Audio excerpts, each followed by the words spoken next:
Hey man, it's your boy Mr. V, otherwise known as V Class. Thank you guys for watching my YouTube video. Thank you for tuning into the channel as well. While we on that, I hope that you subscribe. I see not a lot of people have subscribed. You are watching, but you're not subscribing. I hope that you do find it somewhere in your heart that you subscribe, man, to like, to share, hit the notification bell so that every single time when I upload the videos, you will be notified. Anyway, listen, there are two things that I want to talk about today. Now, the first one is obviously current event. It's the current interviews that are happening for the JC and the Chief Justice, JC, CJ, yeah, CJ, the Chief Justice chair or vacant that is available since Chief Justice Mukwege retired. Because I think it was last year sometime, it was the end of last year. And I know the interviews have been happening. And one of the interesting things that I saw of recent, I was not fully focused on it, but it just caught my attention and I thought I might have a view of some sort, right? It was when Julius Malema asked one of the candidates if the rumors of him having sexually assaulted or advances that are not correct done by him to other females colleagues and those that are somewhat judges, right? And it just begged the question. So because for me, I know that story you can go and watch, but for me, I am interested in issues that affect our communities as a whole, right?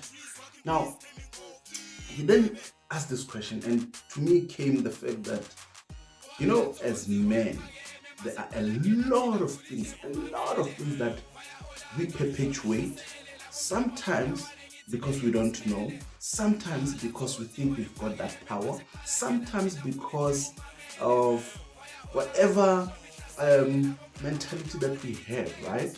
Of thinking that I can just do or say anything I want and this person will be able to take it.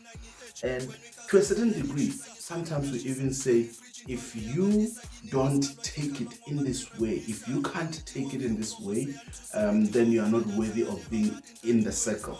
And it forces women to then be strong, to have to be tough, to have to show the face, even though sometimes they are not so keen on the idea, right? Because they just want to sit in the table, they are unfortunately going to have to bear with it.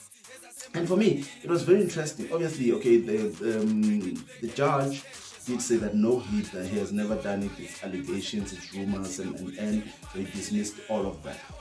I just wonder though. I just wonder if someone comes out and say, "Yeah, no, actually, he made those sexual advances towards me." What is he gonna do to his name? Of course, as a judge. But over and above that, I just felt that our community, in that sense, really, we are screwed up in our heads because we can't allow women to just be, right? We feel like if a woman is wearing a mini skirt, she is showing me that she wants me. If a woman smiles with me, laughs with me, makes jokes with me, then I feel like it's an opportunity for me to can do whatever I want, especially if I happen to be that person's boss, so to speak, or their superior, right? Which is very wrong. And I think that we have to be the generation that teaches our children and those that come after us that you don't do that. You look at a woman as your equal. It doesn't matter what happens, right? But even though by power you may be stronger than her, it does not automatically mean that you control her or you rule over her or you are entitled to do whatever you want with her or on her or in her, or whatever the case, right? Because I feel like to a certain extent, we feel so entitled that it messes up with the idea or the big idea that we're supposed to be looking at, right? So for me, it was very interesting that Julius Malema even asked that question, right? I also heard there's a lady who was also interviewed yesterday. Well, I mean, I'm shooting this thing on a Thursday. So yeah, she was interviewed on Wednesday. And it was interesting that she asked a question where it spoke about, and this is the highest court in the land where they don't have a policy on maternity leave. She says she was that primary example where she got pregnant as a judge, and when it was time for her to go into maternity, they looked through the rules. They did not have such. They did not know what to do with that setup.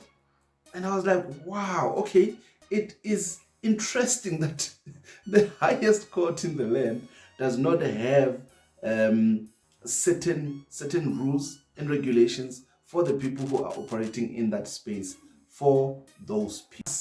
As a country, or even as a world, where our women are so forgetful, or not forgetful, but we are so forgetful of our women, right? We look at them and what they go through as something on the side. Really, we don't care. We don't really take time to attend to it, to pay attention to it, really. And it just reminded me, a couple of days ago I had this very painful stomach bug. I felt like I was gonna die.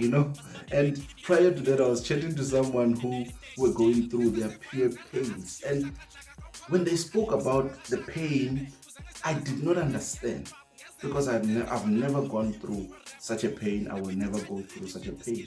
But when I was going through that pain, I just had to think and relate to what a lot of women go through almost on a monthly basis, right? That pain that we as men, sometimes we have to go to a hospital for it, right? But they always have to bear with it, and they have to just be strong and live, right? And really, for me, it's sad. It's really sad that our society really forgets the most important part, because remember, without women there would not be any procreation. I can have all the spermatozoids I want and displace them or whatever. Will never have any reproductive without women. Without them having to deliver that baby. Me as a guy, all I do is I deposit my sperm, and then she carries it 9 months through pains and everything. Right? But we seem to forget about that. We don't give a toss about it. And really, it's sad that we don't care about our women to that level, to a point of at least we not attending, just attending to their needs in that sense. But anyway, that for me has been stuck in my head ever since I saw the interview, really, and just reminded me of all the other things that have been going on in my head. But then again, anyway, let me just say, then the second part of for me, what I wanted to talk about was, I know the last episode I spoke about drugs, and I saw something on TikTok, right? I saw this guy who was appreciating Zola for all the differences that he made for the township, the whole how he made the township lingo so fashionable and so interesting and so lovable, doing it in an inspiring way and trying to change the township for a lot of us, right? I remember for me, that guy was everything, right? I looked up to him with everything I had. At that point, I remember I had a chance to sit with him at some point, and when he was speaking, he was right here in front of me. I was like, wow, this guy is an epitome of greatness in the township setup, right? And I think everybody felt that way about that guy. But it just vanished quickly, it just went down south. I feel like we did not appreciate him enough, because, I mean, everybody has got their mess ups in some way. it doesn't matter, right? You will mess up somehow. But I think what we missed an opportunity for was to be able to appreciate someone who tried to make a difference in a black township child's life. Not only township, but in rural areas as well, because his show, he would go all around, right? He had South Africa talking, he had South Africa on a standstill. Ever since that guy left the scene, I honestly have not seen anyone who would do such a thing, or he's doing something like that for the township, for the black people, for the rurals, for people who are downtrodden, people who can't do things for themselves. I've not seen anyone who is attempting to do what he has done, or even replacing him, or even doing what he has been doing on a bigger scale.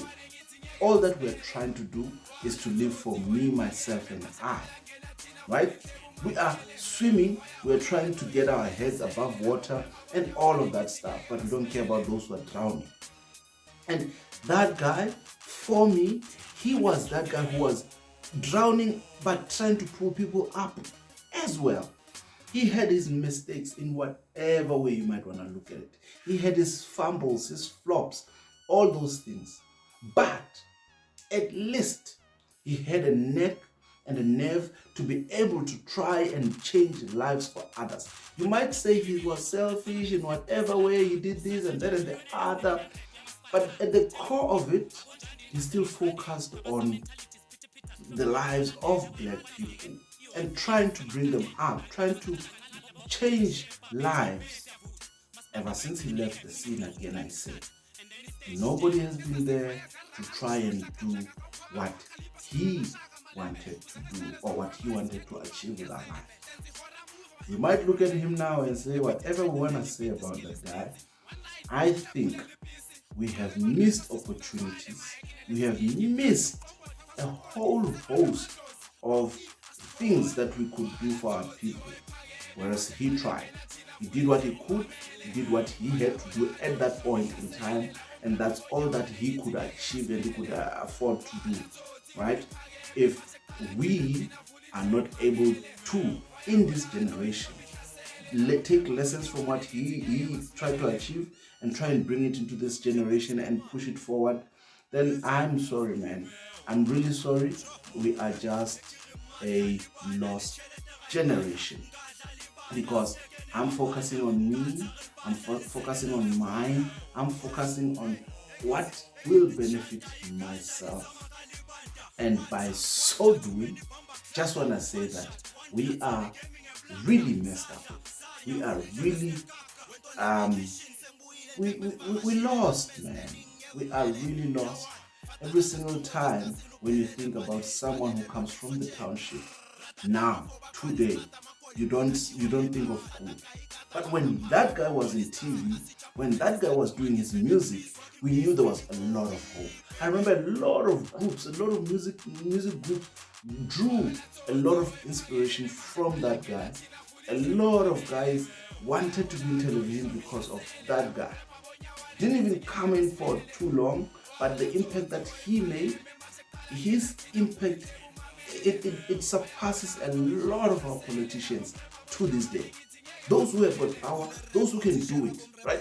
A whole host of them, a whole lot of them.